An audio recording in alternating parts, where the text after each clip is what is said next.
Justice Minister Simelane grapples with VBS allegations amidst parliamentary scrutiny.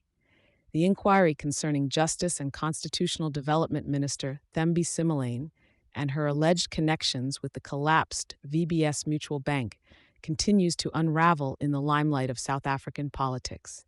Amidst growing demands for her resignation to facilitate a rigorous investigation, Simelane's appearance before Parliament raised more questions than answers, intensifying the spotlight on her past dealings and current position. During her recent testimony to the Justice Portfolio Committee, Minister Simelane was confronted with her links to Gundo Wealth Solutions, the company implicated in the channeling of governmental investments into the ill-fated bank. These investments, amounting to approximately R2 billion and made by various Limpopo, Northwest, and Gauteng municipalities, have become the center of scrutiny following VBS's 2019 collapse. Findings from a forensic investigation led by advocate Terry Motau on behalf of the Reserve Bank laid out the precarious nature of these actions. The epicenter of the controversy is Simelane's role when she served as the mayor of Polokwane Municipality. In her explanation, she credited a municipal manager's advice for the timely withdrawal of Polokwane's R349 million investment before the bank's downfall.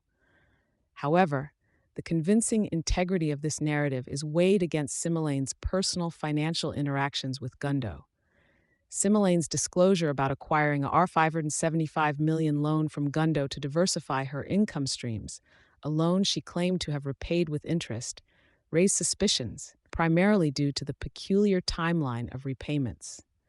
The interval between the loan agreement in 2016 and the commencement of payments in late 2020, coupled with the high interest rate, sparked queries regarding the preferential nature of the terms granted to her. Furthermore, Simelane's explanation concerning her company's financial operations, a late registered T5, and its initial funding, channeled through another company owned by her brother, added layers of complexity to her situation. MPs pressed her on the due diligence regarding Gundo's authorization as a financial service provider, to which Simelane provided an equivocal response, bordering on the edges of regulatory ignorance and informal loan practices.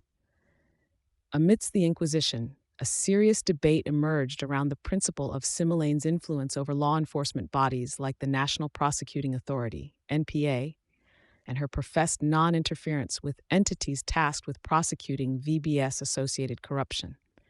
MPs, including Kabelo Gobisa Nkaba and Busisiwe Mukwebane, asked for assurances that Simelane would refrain from exerting influence over the NPA, particularly concerning the VBS matters and her sister's criminal case. As the examination unfolds, Parliament's next move revolves around obtaining a legal perspective on whether it possesses the authority to summon the controversial loan agreement between Simelane and Gundo.